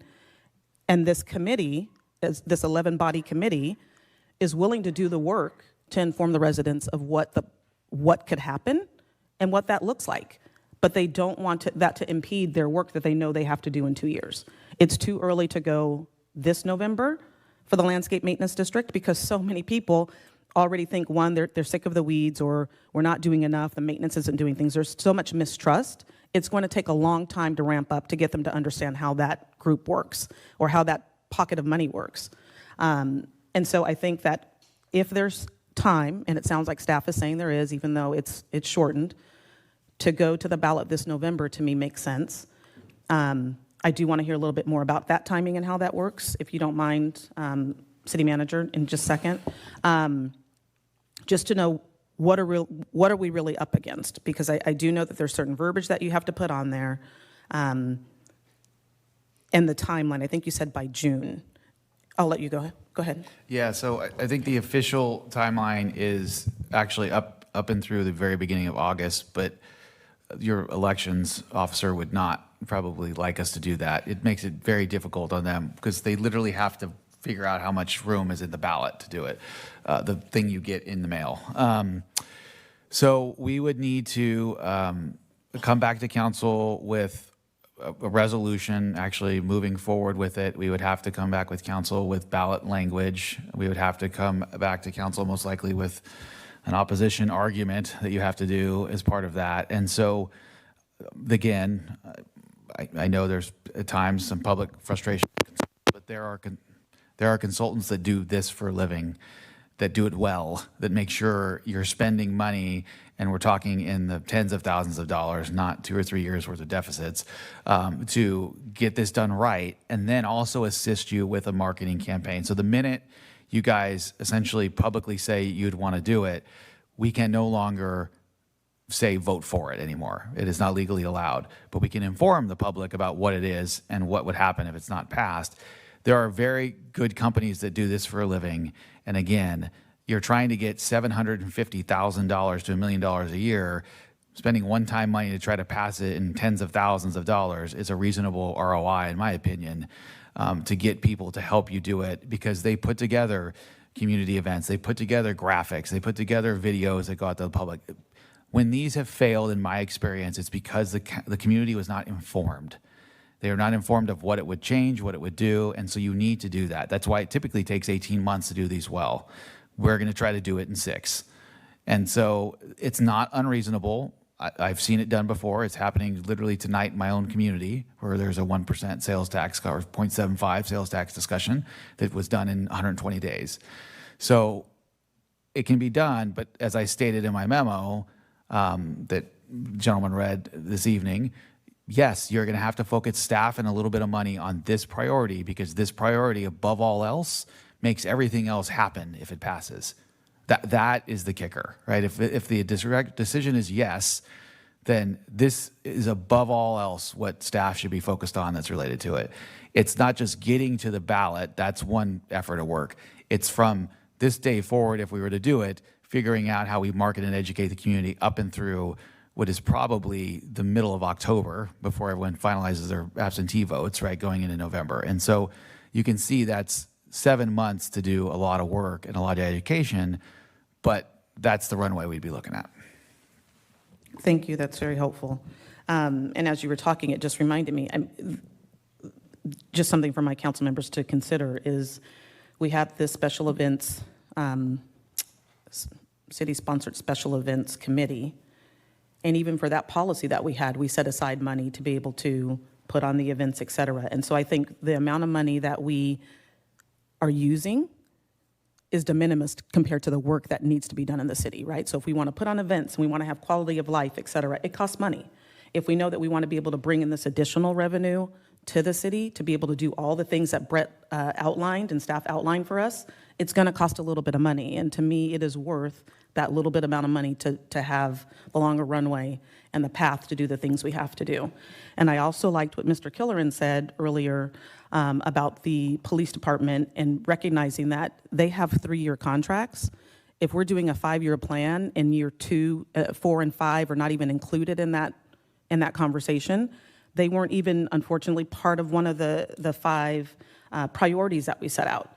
But it's important. I think we all recognize that. Our city did, our residents did in the survey, and it isn't going to get any cheaper. Not only are their salaries not going to get any cheaper, and we know that they are some of the lowest paid, but so are our other city staff. And I do think that we have to prioritize how we want our city to be going forward.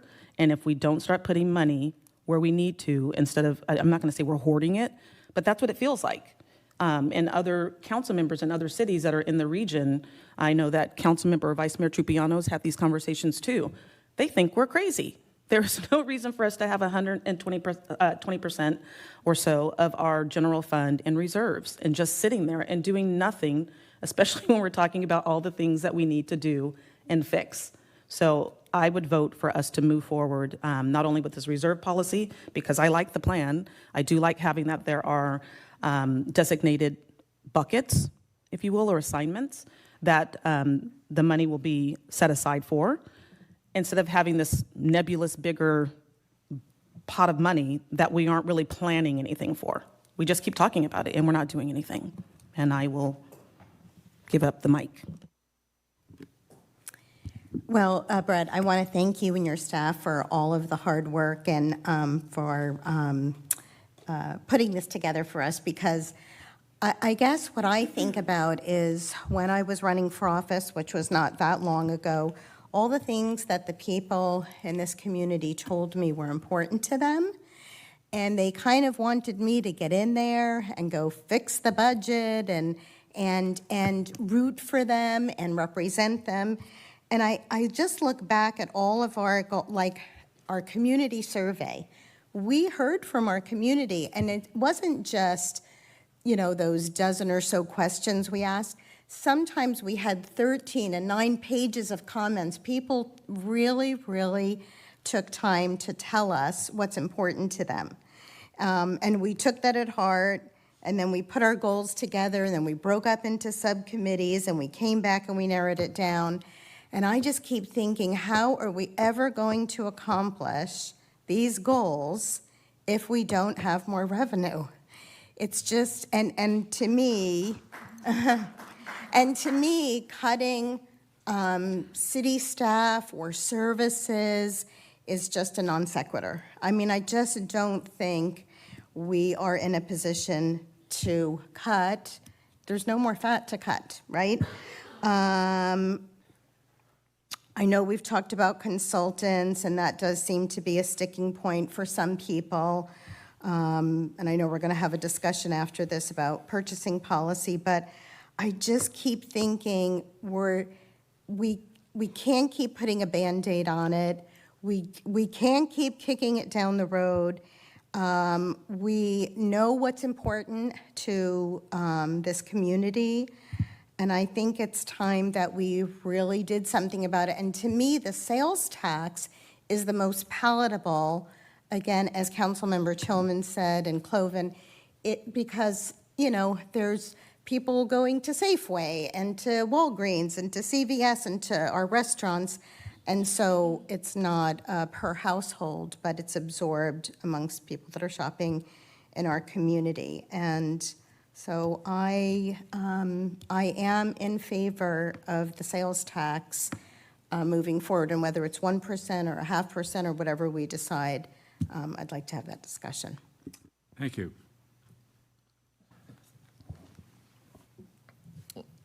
So addressing the reserve policy first, I think it sounds pretty solid. It is something that at least establishes the guidelines and the guardrails for what we want to do. I don't think it locks us in, but it does give, I think it both gives the community and staff direction on the overall direction that we want to go. So for just speaking about the reserve policy, I think that one's pretty solid. I think there was a draft within the agenda packet, and I think some of the I can nitpick on some of the language because I think we're talking about some outdated hardware stuff, but for the most part, I think that one's generally pretty good. I'm belching, I'm saying, excuse me. Okay. As to the revenue measures, I have a lot of thoughts on this one, and they're not necessarily in order. But, I think about the LMD, and LMD is a parcel tax, or I think we call it the LMD. It is. Okay. LMD is a parcel tax. Here tonight, we're talking about a sales tax, and, the timing is 2024, and then 2026, and then potentially, or possibly 2028. In terms of operational efficiency, I never liked the idea of having the segregated funds. It increases the administrative burden in tracking the funds. You have to have its own, the LMD carries its own oversight. You have to, you have the same crew of work, same crew doing work, and then we have to allocate the funds to various places. I mean, I think if you were to start fresh and evaluate what the city needs, you wouldn't chunk it out into various funding sources. You would want something that's more flexible. So when I think that the LMD is coming due in 2027, and we're looking at revenue now, why or should we consider wrapping them together?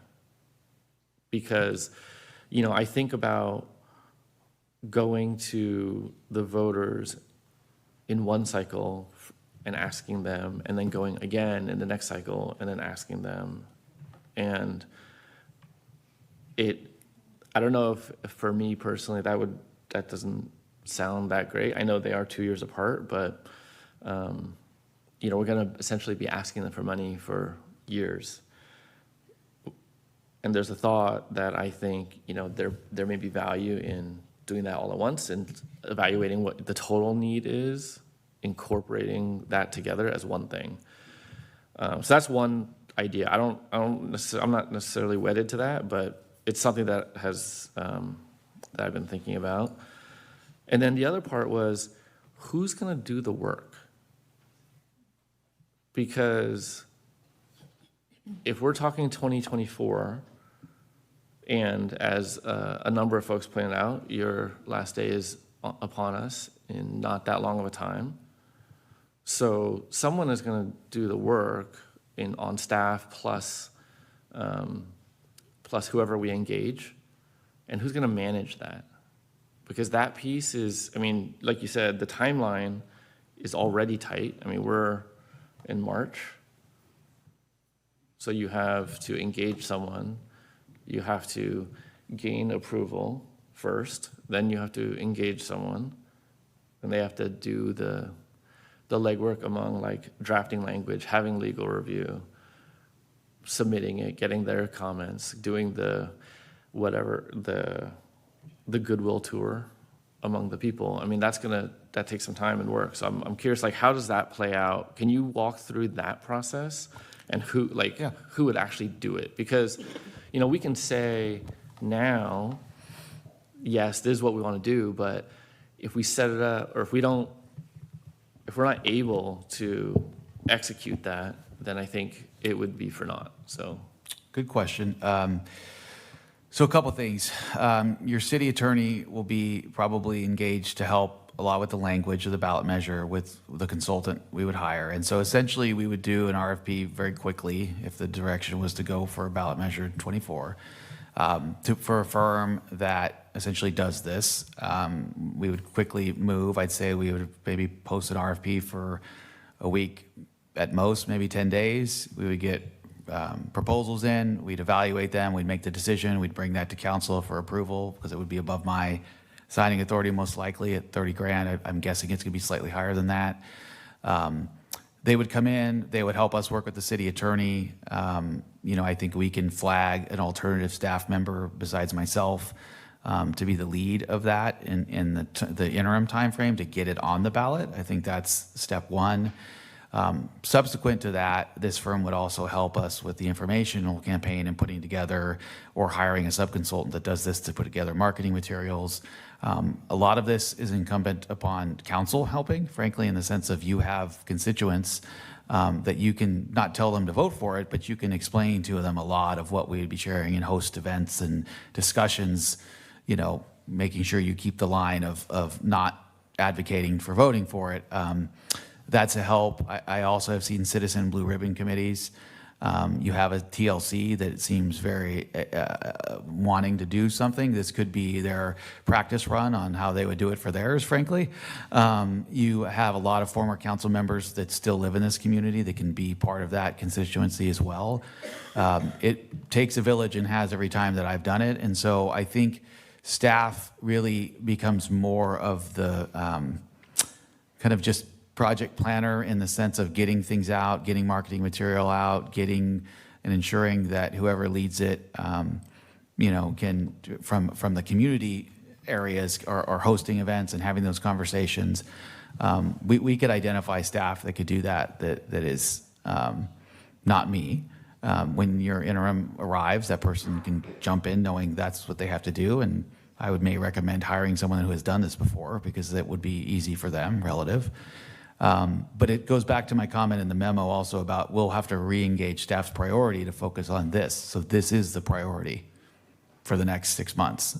We will keep the city moving, but if there are projects that can be halted, we will halt them to make sure that there's enough staff available, plural, to help ensure that it moves forward. And so I think it's doable, yes. Not having a city manager like myself doing it, it can make it a little harder, but it's still achievable.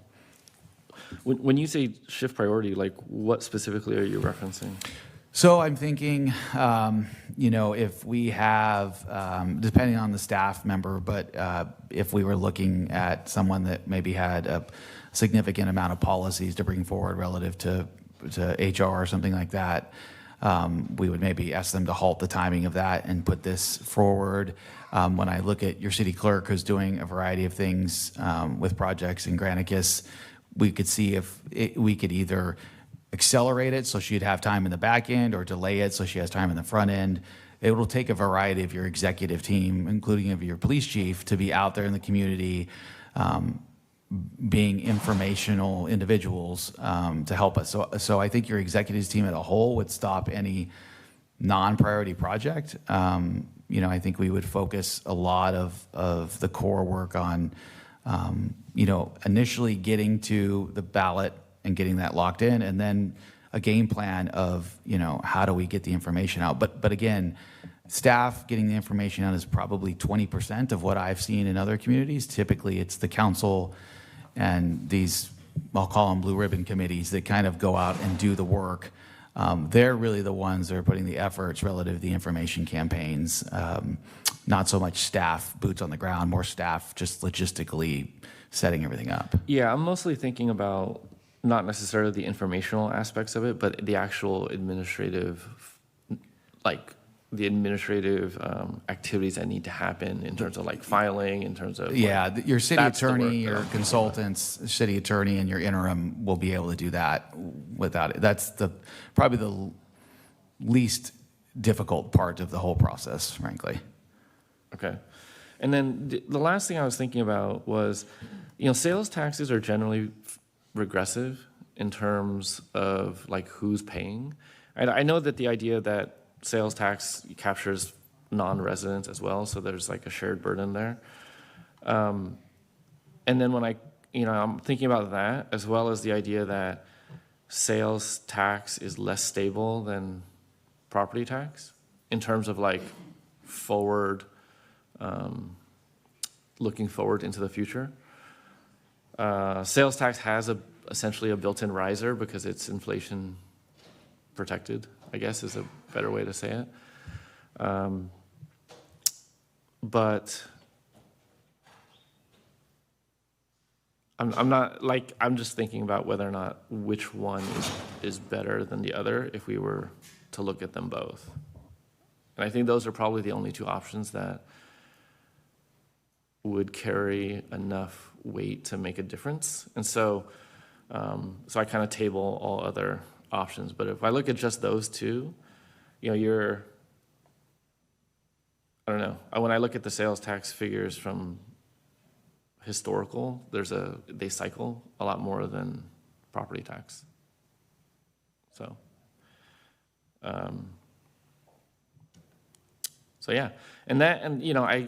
I still, for me, I still really want to look at the projections. To me, that's how I get comfortable over any data set.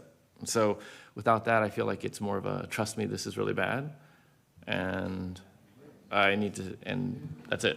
And while I think that I think that's fairly accurate from directionally, it's just one of those things that the only way that you can test your assumptions is to look at the actual data, both at a point in time and then in the future when these things come to pass, and do a compare, and you can understand where you are.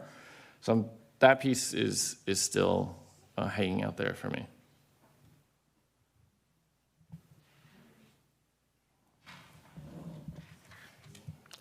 Considering Raina projected a $109,000 deficit for 2023 and we were at 135, I think it's pretty consistent. I don't remember your asking her for the details of her projections back then, did you? Oh, I did. I got it. Okay. And it's not necessarily the same because the 135 for the current was consist of one-time spending that we approved during the time after she was here. So I don't think that's really, those are coincidental.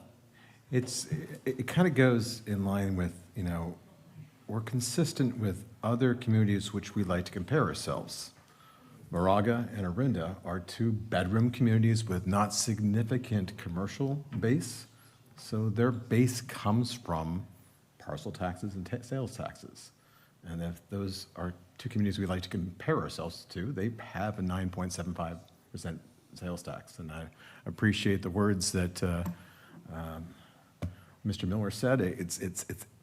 We're not doing anything obnoxious. Even our large neighbor to the next, to the west of us, Concord, has the same sales tax. So regressive, it's in line with the norm, is the way I'm seeing it. Thank you. The only other. In my review. You go. Go right ahead. I was just going to ask a clarifying question of Councilmember Juan to understand what's the difference from now versus 2022 when we were talking about this. So back then it was a parcel tax. After you had done the survey, said it was a parcel tax. And then after, I don't know, there was some uproar from the community, you changed your mind and decided that you didn't want the parcel tax. And we didn't end up going through with it that year. So what is the difference now? And when you're saying, well, I'm not sure about a sales tax versus parcel tax, seems like parcel tax will be better. Now you're in favor of the parcel tax. I'm trying to understand where we're trying to get to so that we aren't just continuing to spin our wheels and not actually doing anything and taking it to the voters. Like what, besides possibly seeing the analysis that Brett would share, what's the difference between 2 years ago and now? Like where do you want us to go? What do you see us doing? Or do you want to see us raising revenue? Are you comfortable with us doing that? I'm not sure which question you're asking. The latter. Are you comfortable with us raising revenue? Yeah, I think and I've been very consistent on this, if we can demonstrate that there's a need, and we can quantify the need and show what the revenue would go towards, then I think that's appropriate. Okay. And so do you feel that we're at that point now? Possibly. I mean, I think, like I said, for me, seeing that, understanding, showing the work is important. Because if we're gonna go to the people and say, we need something, the first question is, what do you need it for and why?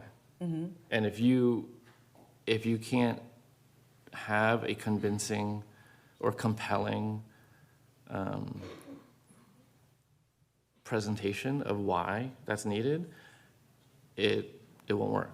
So that piece has always been the challenge, is putting together the compelling data set to show there's a need, here's what we're going to use it for, and no more. We're not doing it to pad or to do things that aren't necessary. Mm-hmm. We're doing what's necessary and being judicious about it. So that is what we have to show to be convincing and compelling.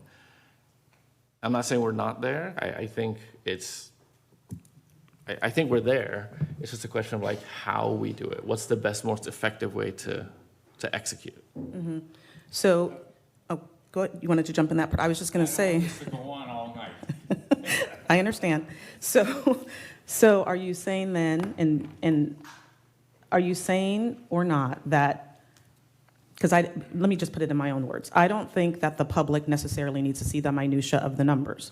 What I think they want to understand is, why do we feel it's necessary? Why does this council feel it's necessary to raise revenue, and what are we going to try to do with that?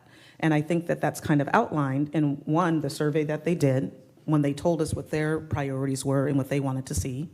And then we also have our own council goals that we came up with, and our objectives on how we wanted to achieve that, and what we tasked staff with can you go back, work out those numbers, figure out what makes the most sense. And so if we do this, that gives staff what they need to be able to help us reach our goals. That's what the community needs to hear. You guys we elicited your feedback via survey. You guys gave us your feedback. Kim helped source some folks that can help us actually digest that information. Sorry, Vice Mayor Trupiano.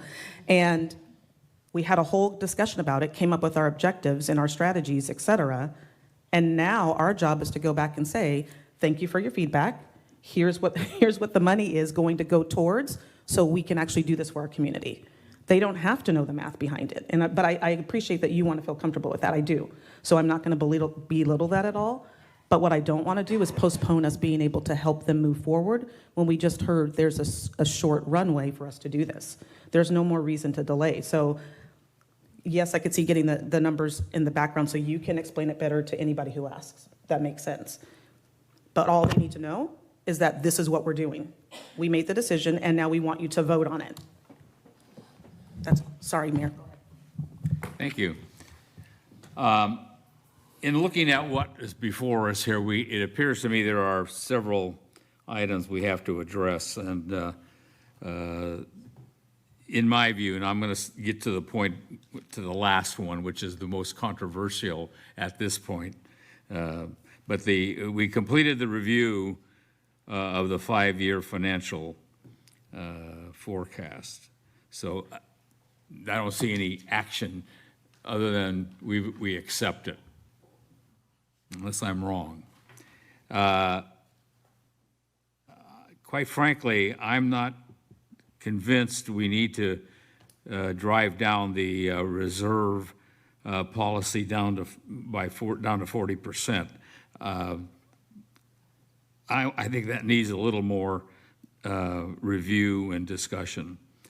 I can and am inclined to agree with the resolution offering the adjustment to the reserve fund assignments. I like that idea of putting them in buckets, if you will, for lack of a better term, so that we can at least manage it much better in the future.